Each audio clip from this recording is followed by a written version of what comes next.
All right, welcome again, everybody, to another edition of Dallas Cowboys Overtime, sponsored by Window Nation, here on StarTelegram.com. I'm Fort Worth Star-Telegram columnist Mac Engel, where it is 40 degrees here in Fort Worth. 40. Yesterday was like 95. I'm joined by my good-looking fellow colleague, Mr. Clarence E. Hill Jr., is in a place where it is definitely not 95 degrees. The place where I grew up, Indianapolis, Indiana. Also the home of the NFL Combine. Clarence, give me a weather report. How's the weather? Well, it's funny because when I got here on Monday, it was 60, and it was 60 yesterday. Last night, tornado warnings, rain come in, and it was 28 degrees, and the wind chill probably had it in the low 20s. Right now, it's a balmy 32, but it's supposed to be down in the 20s tonight. But it's combine weather, The problem is with when you in all weekend I was trying to pack. I'm here from Monday through Saturday, and how do you prepare? How do you pack? Because it's going to be 60 for the first 3 days, and it's going to be in the 20s, and so I got a suitcase full of stuff. It's like you got. I hate checking bags, and so I had to double pack, and Did you check it?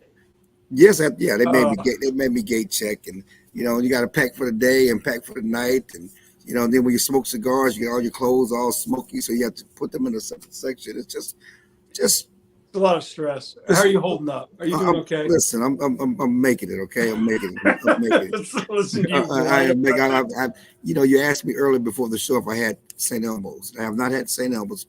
This town is great for steaks. Not Texas steak. Dallas has great steakhouses, but Indy is known for steakhouses. But I have had Steak and Shake.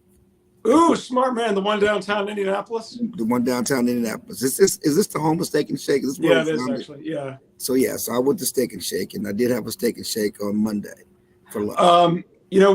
Before we get into the football and Dallas Cowboys topics, we were talking about something with our producer, Candy Bolden. Hopefully Candy contribute here. St. Elmo's is a well-known steakhouse, and when I was growing up there, that was the place. That was Indianapolis's sort of tourist destination restaurant. It remains so. Pardon?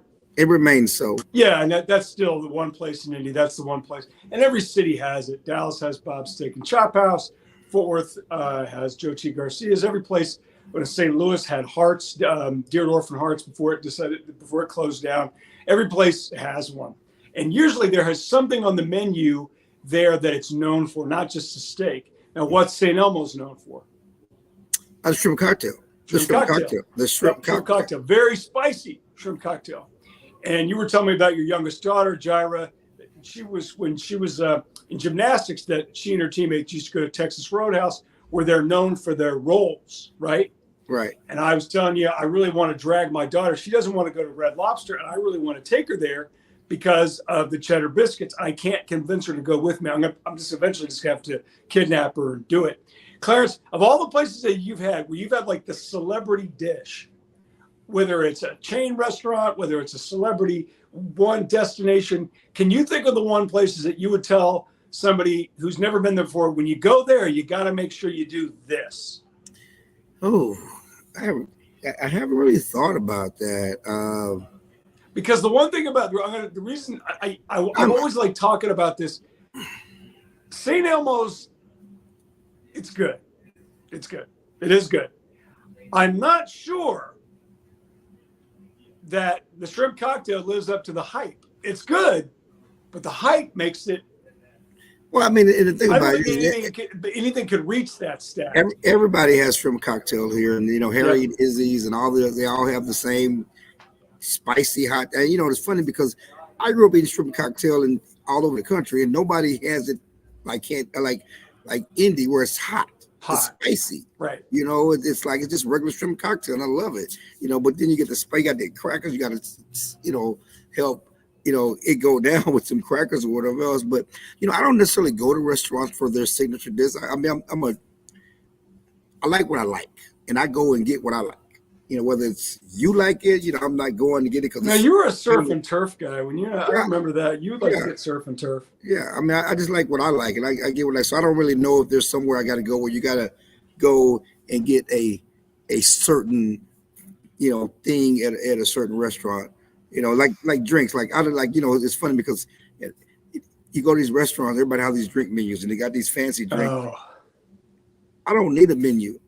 I drink what I drink at every place I go. I don't want your fancy, you know, you're a Crown and Seven guy, aren't yeah, you? Crown guy or just some dark whiskey. That's what I'm going to drink. Oh, I was at. I'm not going to go and get these fancy drinks with the frou and the little banana, umbrellas. I'm not an umbrella drink guy. Well, I was at. You'll appreciate this. I was at some bar. This is a while back. I was in Dallas this time last year, and I ordered a gin and tonic. And the guy says, "What kind of gin do you want?" I'm like, "I don't know." And he says, "Do you want well tonic?" I was like, "Yeah, I guess."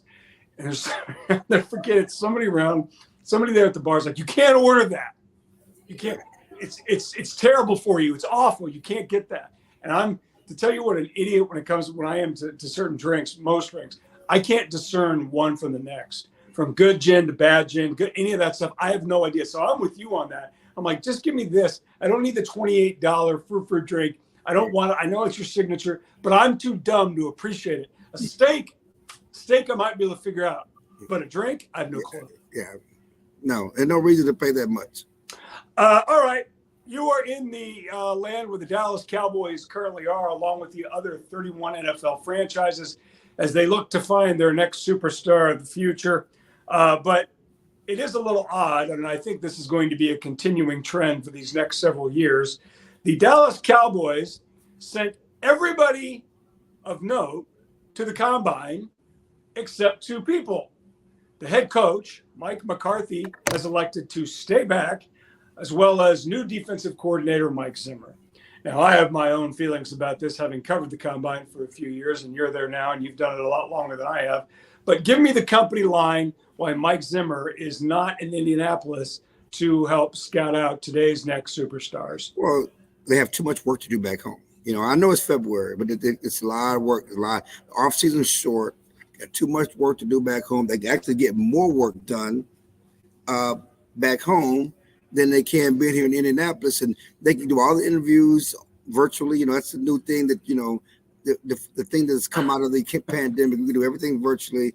Too much work. Still got to put together the defense. Mike and Mike. The new Mike and Mike Zimmer and Mike McCarthy back home putting together defense and finalizing the staff. There's no reason to be here. All the assistant coaches are here. The scouts are here. Jerry and Steven are going to be here. No Mike and Mike. They have too much work that needs to be done. Too much work that needs to be done. I know. Okay, this is what I'm going to say. These are two older guys who are over 60 years old, have been in the NFL forever, and they are sick of going to the combine because it doesn't do anything other than meeting and talking to the guys. The real value is for the trainers and to get the medical reports and an actual doctor to talk to these guys and look at their medical report. You don't have to do any of this stuff now, any of it. Now, there is value. I think there's a lot of value, but this is a glorified job fair for agents, and it's another thing for the NFL to stick on its calendar. There's no reason for Mike to be there, either one of them. And I think this is more my feeling like, Jerry, I really don't want to go on this thing. Yeah, go ahead. You don't have to go. Yeah, Mike doesn't want to go, and 13 coaches are not here.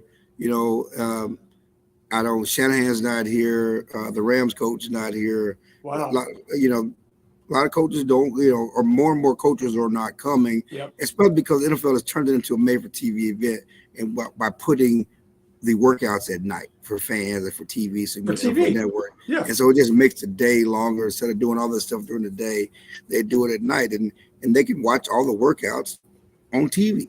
They get the video. They don't need to be there. Yeah, they watch all the workouts. The thing they're missing, is the face-to-face interviews. You're going to see the body language when people are trying to lie about why they got in trouble or whatever else,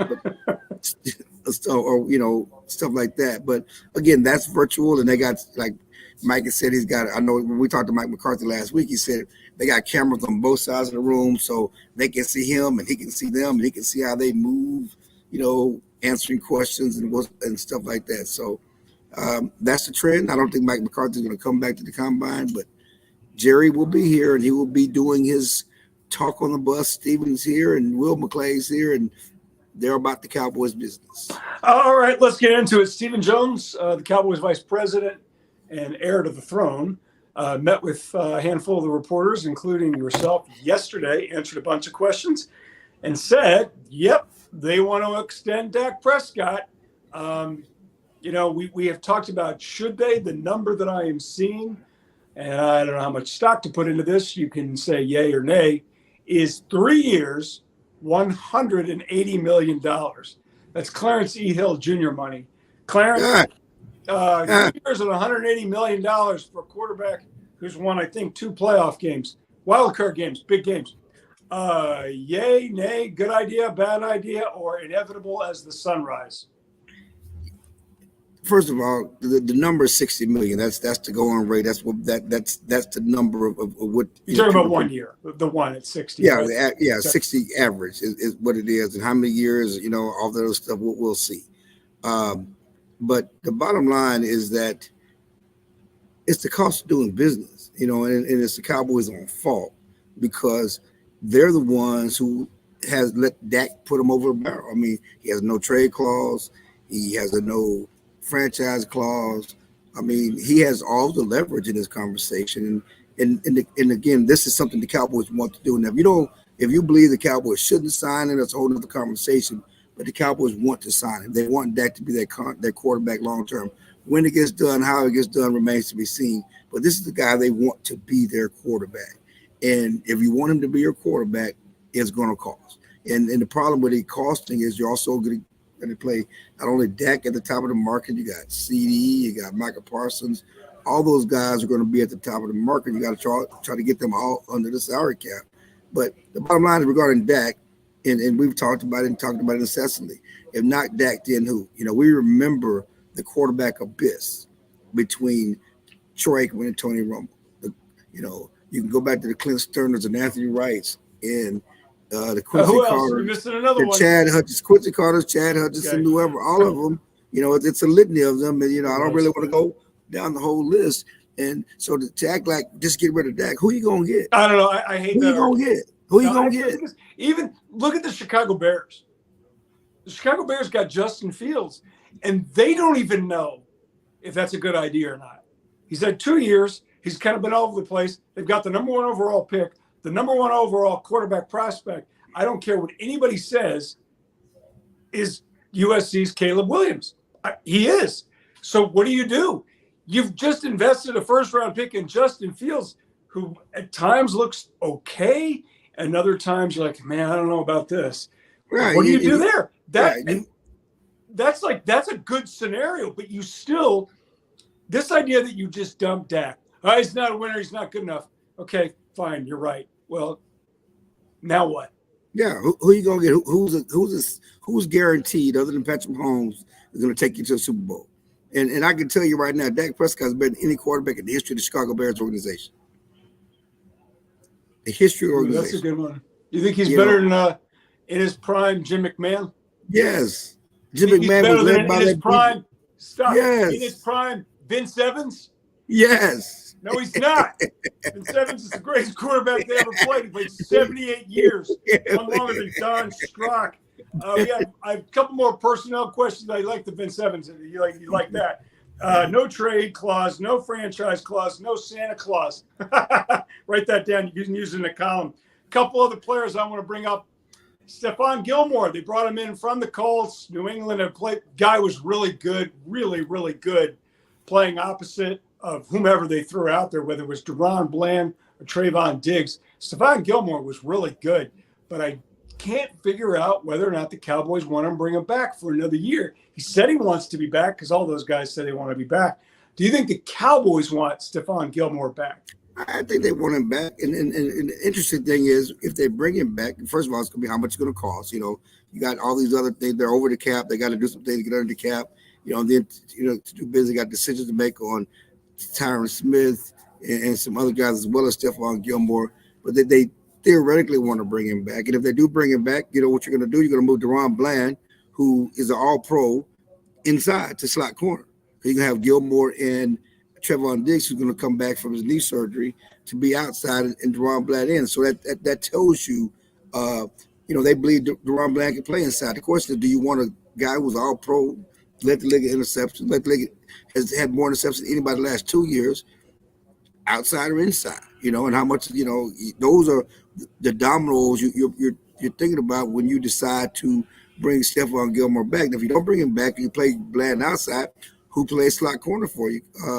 Because Jordan Lewis is a free agent, and you got to re-sign him. And I think he could get some. He's a good, he's a good player. He's going to get a contract. He's going to get a decent contract on the market. So in some people have them drafting the corner, and so they could draft the corner, So all that's in play. I don't think that Stephon Gilmore decision on Gilmore will be made early in the process.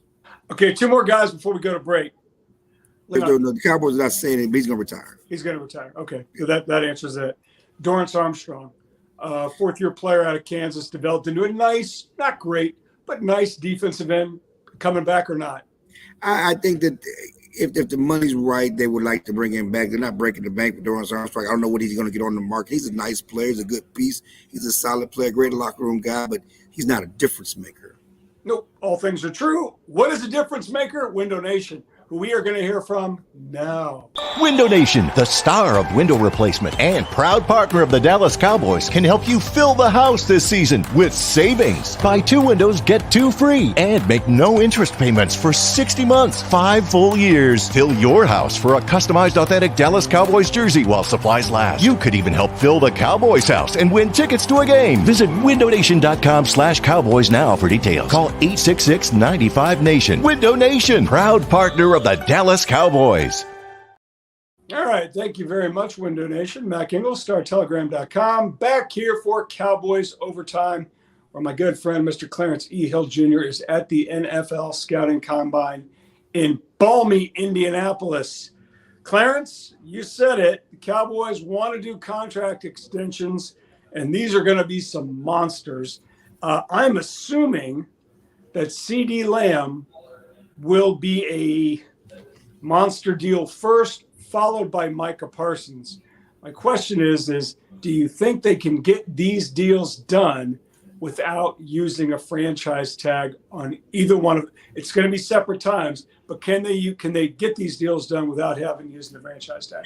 Yeah, I think that CD is going to get done. I think CD may get done before Dak, but I think really? CD's going to get done, and they're going to do CD. And the big question is, how could you sign a receiver to a monster deal without knowing who your quarterback is going to be for the future? I mean, that's to me why if you sign CD, you got to bring Dak back. You got to sign Dak because it's like almost like the situation in Minnesota when they got the receiver who's a free agent, from LSU. Justin Jefferson, and they don't have a quarterback. How do you justify paying Justin Jefferson $30 million and not have a quarterback? Because you don't want talent to walk out the door, not top 5 talent. Right, but how can you pay a guy that kind of money and not be able to maximize his potential, his production when you don't have a quarterback?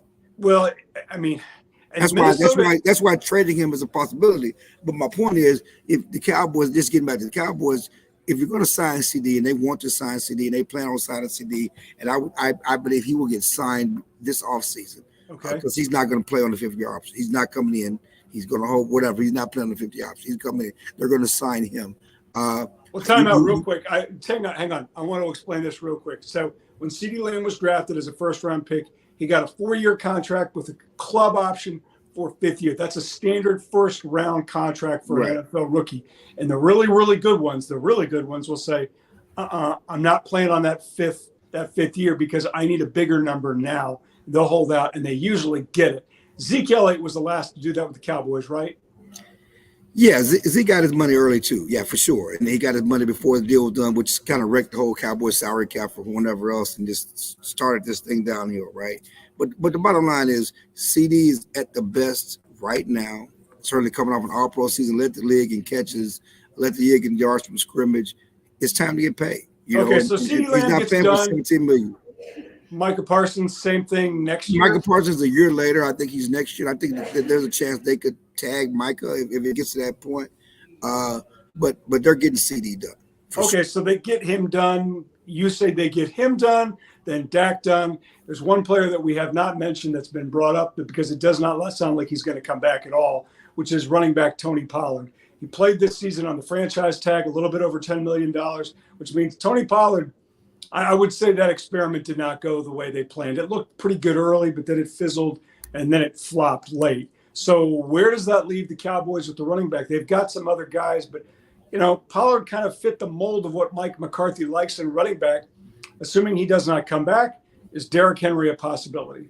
I mean, everybody wants to talk about Derrick Henry. Everybody wants to talk about. What the hell are you looking at, by the way? You look terrified. The funny thing is, I have a short attention span. Like people are walking. That. Like I just said that's been a problem since childhood. I got a wandering eye. You can do whatever. It's okay, so it's attention span issue. So let's go back. No, I got it. Where is this? Derrick Henry, Tony Pollard, running back. A second-round pick. Because they're not going to use a first-round pick on running back. No, like I said, Saquon Barkley, Derrick Henry, people want to make them in play. If the Cowboys going to spend the money it takes to sign those guys, I think they're a draft a running back. Certainly, I think that at least talking to Mike McCarthy, they want to bring Tony back. It just has to be at the right number. Just what number is he going to get on the free agent market? What number is he going to get for the Cowboys? They believe Tony Pollard kind of got back to his old self toward the end of the season, coming off the injury. Low and below, who did not know Tony Pollard would not be healthy at the start of the season when you get hurt in the last game in January? Yeah, a broken leg in the middle of January. Yeah, you saw that coming, and then he wasn't going to be ready. And oh then my God! And you really don't address the running back position. You let Zeke go, and you don't address the running back position, and so you're left kind of empty-handed. They believe he started getting back to his old form midway through the season. I think it might be much better next year. But how much is it going to cost? You paid him $10 million last year. You still have $6 million of Zeke's contract that's going to be on the cap. You're not going to spend a whole lot of position. But Derrick Henry lives in Dallas in the offseason. He works out. So is Tony Pollard. We're just talking about the free agent Derrick Henry. Okay. He's in Dallas. He's working out in Dallas. Sanders fit, I think. He works out every day. A lot of videos going up. A lot of people are linking him to the Cowboys. I think he goes to the Ravens. That would fit if you look at those kinds of running backs. And if you look at Mike McCarthy's running backs, he's never – now, granted, not a lot of people have ever had Derrick Henry, but he's had Tony Pollard's. I just don't know if Derrick Henry really fits a Mike McCarthy offense and what he wants to do. My feeling about Pollard is they got the best years of his career done and on the cheap. That's savagely mean, but thank God he got the 1-year big contract that he did. I think they're kind of fooling themselves if they marry themselves to him for a 2-year deal and flush him after one. They need to go find a different guy. I think the perfect setup was 2 or 3 years ago when Zeke still had some juice in his legs and he was relieved by Tony Pollard. I don't think that kind of dynamic is going to be really beneficial to them in December and January. Do you? Yeah, I mean, talking to him, that's what he wants. He wants a 1-2 punch like that. You have a quick back, you have a power back. And that's one thing they missed this year because they didn't have a power back. They didn't have a goal line back. That's something that hurt this team, especially when we talk about the red zone issues early in the season, even late in the season when Tony Pollard couldn't get in the end zone against Miami, which cost them that game. But they need a power back to pair with someone like Tony. They need that kind of, we call it thunder and lightning or whatever. Yeah. 1-2 punch that change the pace thing, and I think that's what they want. They're going to go get. One person of intrigue that's gotten a lot of attention on social media is Jonathan Brooks of Texas, who also suffered a torn ACL, out for the season. Dan Cooper, the Cowboys doctor, did his surgery. He should be good to go for next season. Should the Cowboys take a chance on a guy coming off an injury in the draft? Well, I mean, look at their history. They love injured guys. Lane Vander Esch, Sean Lee, Jalen Smith.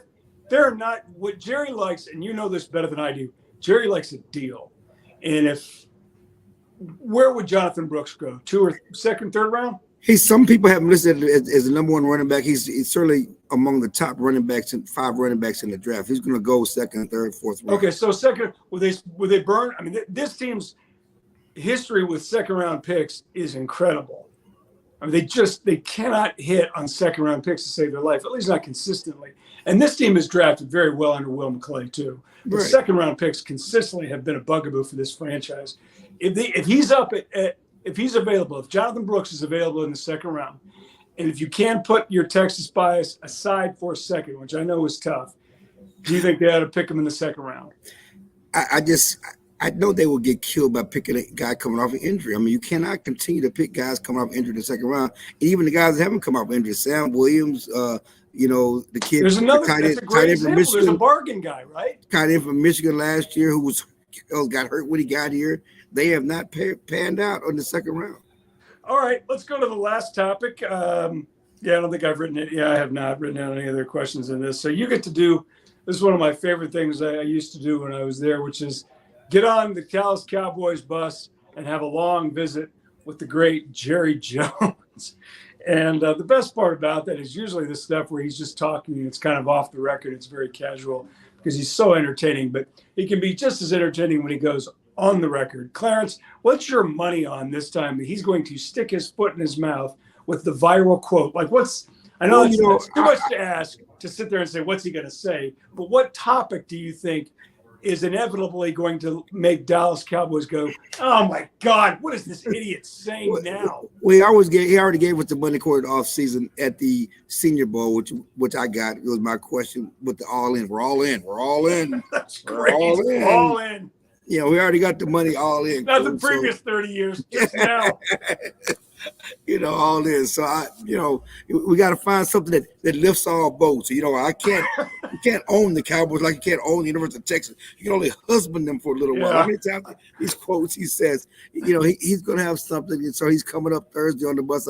I actually got a ride on the bus last night back home, but it was just me and Todd Williams, some other guys. But, had a little Johnny Walker Blue. So he'll probably try to offer some Johnny Walker Blue.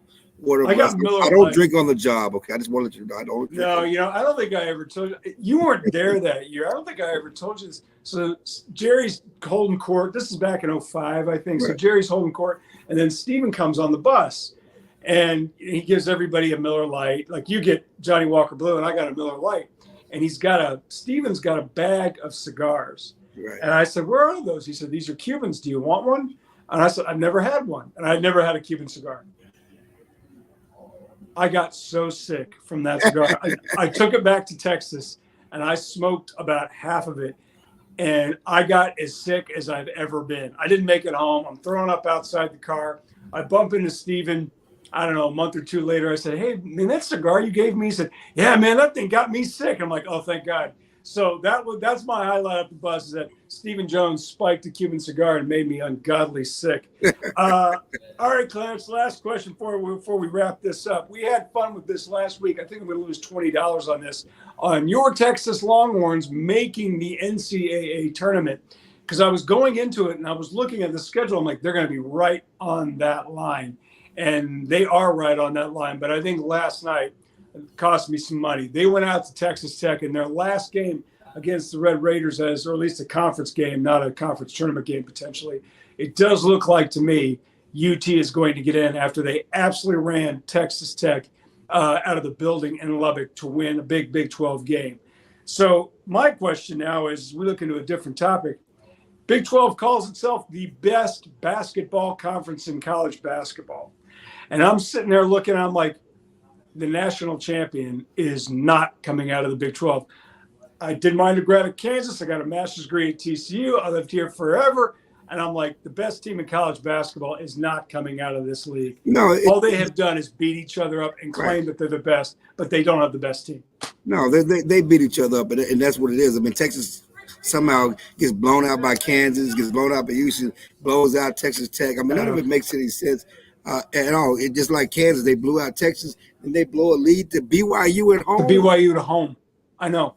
I at this point, none of it really surprises me anymore. But as far as a league sitting there sticking its chest out, oh, we're the best, we're the best. Well, okay, that's fine, but you don't have the best team. And that's the way it's going to play out. So when Texas does get in, I'll Venmo you $20. Yeah, I need my $20. Run me my money. Run me my money. Well, has it happened yet?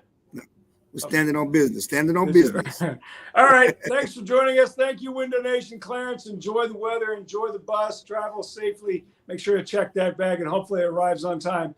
For all of your Dallas Cowboys coverage needs, you notice the pennant in the background. I updated it. There we go. We got the old school Cowboys pennant. For all your Cowboys coverage need, be sure to check us out on StarTelegram.com. We'll see you next week.